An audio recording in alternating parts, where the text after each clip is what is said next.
Yeah, since we formed the team officially, GHR Honda, and started racing with Honda, the first year I'd sort of just stopped racing as a competitor to get a result, and Honda asked us if we wanted to look at doing a safari program for them. Yes, I first met Glenn doing the Australian Safari when I was 17, and it wasn't the best introduction. I was trying to shut a gate on him and he wasn't happy about that, and so I had to hunt him back down at the next gate, and then that's how it began.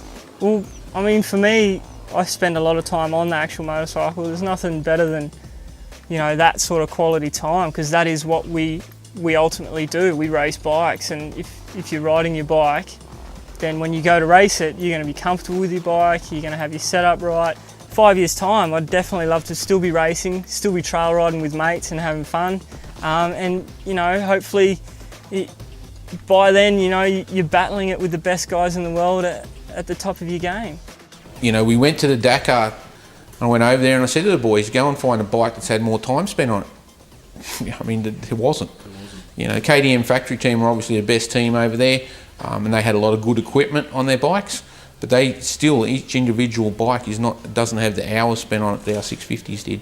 Yeah, it's everything, you know, so it's, you know, your name, the brand GHR Honda. A lot of people now know GHR Honda, they don't know Glenn Hoffman, and that doesn't matter. We don't use sponsors' products because they give them to us. We use them because they're good, they work, they're the best, and that's what we need for the racing environment.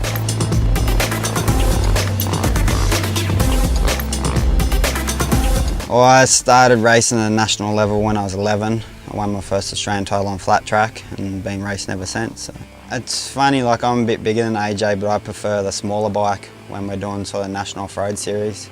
I've just had probably better results over the years on a smaller bike, and just enjoy being able to ride sort of the bike as fast as I can instead of it taking me for a ride. Oh, Ben's background's everything. If it's got two wheels, he's probably won it. I mean, you're talking about a guy who's won last year in the Super Motard in the 250 class. He won every race. I mean, every race we went to 100% won an Australian title. And they heard the bike go around the first lap, then the second lap, and then you could hear the vroom, and then, you know, next lap around, and then the gap was getting bigger. If we don't win, it's not going to be because the bikes and the riders aren't fast enough. We're in a game where sure, people can beat us, but in terms of testing speed and everything at the moment, yeah, people piss me off. It just motivates, you know, you can be travelling along and someone does something, and we're in that game. We have to be hungry.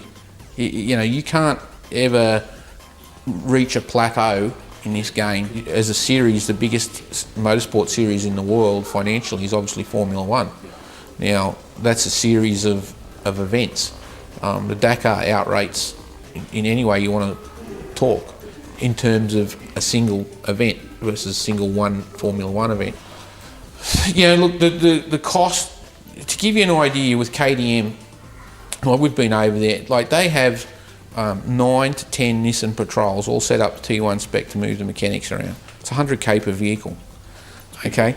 The trucks, they had upwards of 8 trucks, okay? Now the trucks are $500,000 empty before you put the parts in them and then the bills. They had 60 personnel on staff, on the books, on Dakar.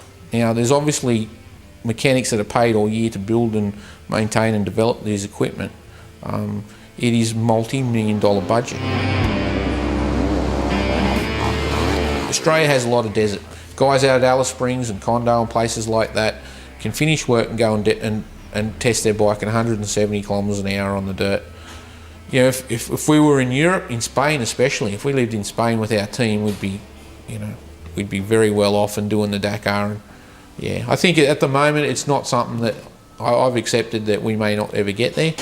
It's not something I've given up on, but I really have to focus on Honda's and my corporate objectives here. So what happened between then and now? Well, this did. Ben Grabham.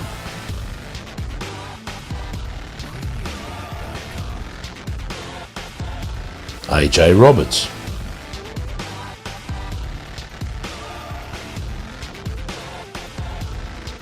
Glenn Hoffman.